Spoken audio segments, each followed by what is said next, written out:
Remember this, two grown men arguing over who the father of a baby is, only to find out it's a third guy? Our baby may not be yours. Or that one time someone revealed they were secretly dating their stepbrother? Well, I'm pregnant with my brother's, I'm pregnant by my brother. Jerry. Yeah, those were the glory days of the Jerry Springer Show. The show that taught us that moral boundaries were optional and that throwing a chair at someone's face was a valid form of communication. But like all great things, Jerry Springer had its downfall. What went wrong? Was it inevitable that a show built on chaos would eventually spiral out of control? At some point, the show went from iconic to outright absurd. How did it go from guilty pleasure to a parody of itself? Let's rewind to where it all started. Believe it or not, Jerry Springer was once a respected man. Seriously. In the 1970s, he was a serious journalist and even the mayor of Cincinnati. If government, any government, is to have any positive effect on our lives. Yep, the man who would later be known as the king of trash TV once had a political career. After a political scandal, he paid for escort services with a check. No joke, he transitioned to media. Please stay with us and find out. In 1991, he launched his own talk show, The Jerry Springer Show, and at first, it was boring. This was still a decent talk show. It covered current events, family issues, and serious discussions. But as we all know, reasonableness doesn't sell. When the ratings refused to climb, the team decided to make a drastic change. What if we stripped out the serious parts and left only pure drama and chaos? And it worked. People loved the scandals, the fights, and the most bizarre revelations imaginable.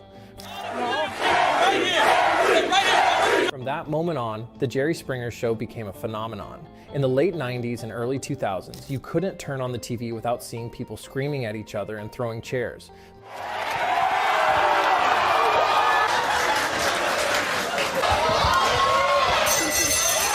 The more outrageous the guests, the higher the ratings climbed. People would call in advance to ask if they could appear on the show, sometimes even exaggerating or fabricating stories just to get their 15 minutes of fame. The line between reality and performance blurred, and suddenly, Springer wasn't just a talk show, he was a cultural phenomenon. Celebrities even started referencing the show in movies and TV. Comedians joked about it in stand-up routines. We'd watch Springer, and then at 2:30 in the morning, it would be on again. So that's usually when we rolled in from shows, so we'd just kind of meet in the living room and watch Springer again. And late-night hosts couldn't resist making fun of the absurdity.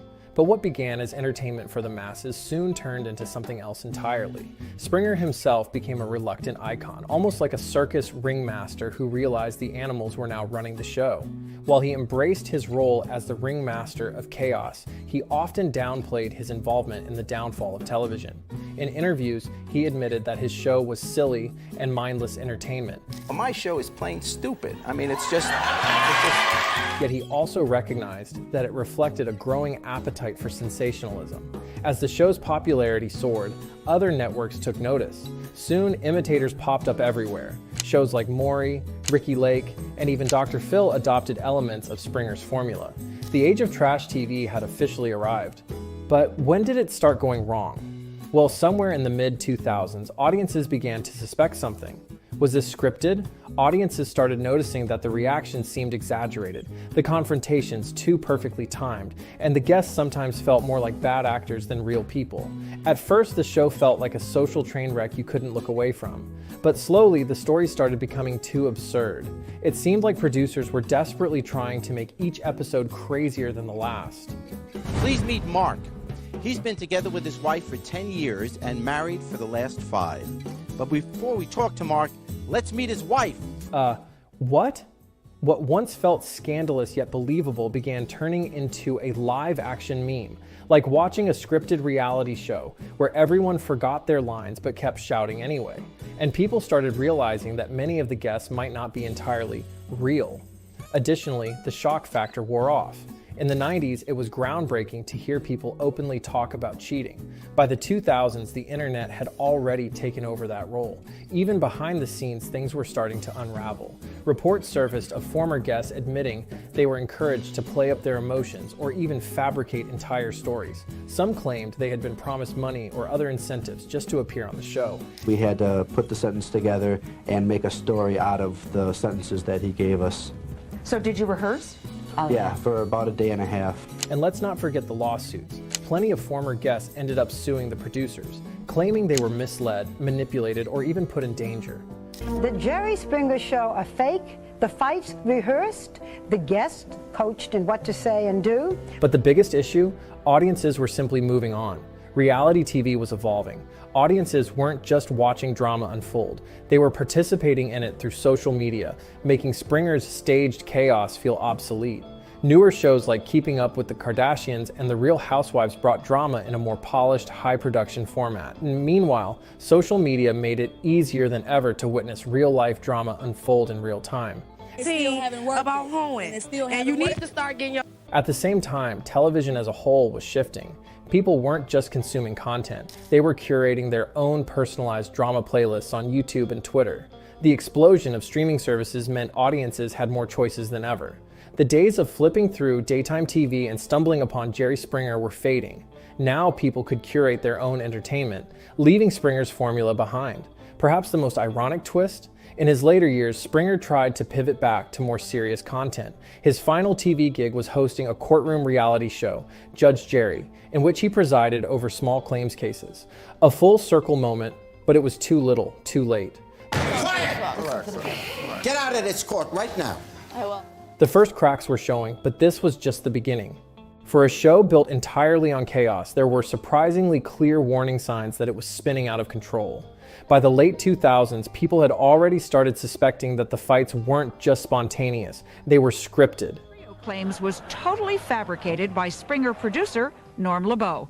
He gave us a written script, like a starting of a sentence, and then what we had to do was we had to put the sentence together and make a story out of the sentences that he gave us. But the real breaking point? 2010. When actual actors started appearing as guests, producers weren't even trying to hide it anymore. Then came the lawsuits. Guests came forward, claiming they were manipulated into lying. Some were allegedly promised money or encouraged to exaggerate. Others said they were blindsided by producers who tricked them into thinking they were on a normal talk show. And of course, we can't forget the tragic aftermath. Some guests who appeared on the show faced serious consequences afterward: social humiliation, online harassment, and in some cases, even violence. There were even reports of guests facing mental health struggles after their televised humiliation. Springer himself eventually admitted that the show was pure spectacle. In a 2014 interview, he flat out said, "No, the show's stupid. I mean, to be honest, it's ridiculous." Yeah, Jerry, we noticed. The more ridiculous the show got, the more people stopped taking it seriously. What was once shocking became predictable. The producers kept trying to up the ante, but eventually there was nowhere left to go. When every episode follows the same formula, cheating, fighting, chair throwing, the shock factor disappears. Even the audience seemed to stop caring. In earlier seasons, you could see genuine reactions: shock, disbelief, excitement. By the 2010s, they were just waiting for the next brawl. At some point, even the fights became stale. The same slow build-up, the same predictable security intervention. It was like watching a rerun every single episode.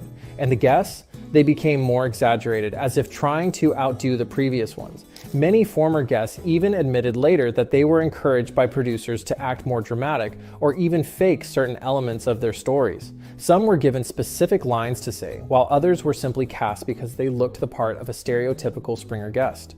Now you'd think that after decades of chair throwing and fake cheating scandals, Springer's formula would have died a natural death. But no, instead it mutated. Pick up the dog crap off the floor! Springer may have ended in 2018, but its legacy lives on in the worst way possible. Everything is fake. What started as real reactions devolved into cartoonish nonsense. Even reality TV today feels less real than old Springer episodes. It's all about viral moments. The show stopped caring about storytelling. All that mattered was getting the most insane 30-second clip that would go viral on YouTube. Nobody cared anymore. By the 2010s, the audience wasn't even invested. They were just waiting for the next chair to fly. And let's talk about memes. Hey, this is for the whale on the end. You said you have 5 kids, but have any of them popped out yet? In the internet age, Springer became a punchline. People stopped discussing the stories and instead just joked about how ridiculous they were. Even TikTok clips of Springer's show are treated like ironic content. Nobody takes it seriously anymore. Springer himself became more of a meme than a host. Let's be honest, virtually anyone could do what I do. The bigger issue, we don't need Springer anymore. We have Twitter fights, YouTube call-out videos, and influencer scandals happening live. Why watch staged drama when you can witness real internet beef unfold in real time? Even TV networks tried to capitalize on the trend, replacing Springer-style talk shows with more elaborate reality formats. But none had the same impact because the shock factor was gone. Springer's influence isn't just in talk shows anymore, it's everywhere. YouTube drama channels, reality dating shows, and even influencer boxing matches all owe something to the formula Springer perfected. The problem is, it's all so overexposed that even the most ridiculous drama feels stale now. So thanks for the 25 years. We've signed on to do a whole bunch more. The Springer formula just doesn't work today. Not because people have changed, but because the media landscape has. Drama is everywhere. Outrage isn't shocking anymore, it's the default. When daily headlines sound faker than old Springer storylines, how can staged drama compete? The internet flooded us with spectacle, influencer feuds, true crime exposés, AI-generated conspiracies. In a world where Logan Paul is boxing ex-UFC champions and deepfake scandals are the norm, a paternity test reveal just doesn't hit the same. Audiences have moved on. Ironically, after years of over-the-top chaos, people crave something different. Documentaries, true crime, even reality TV that at least pretends to be real. And Jerry?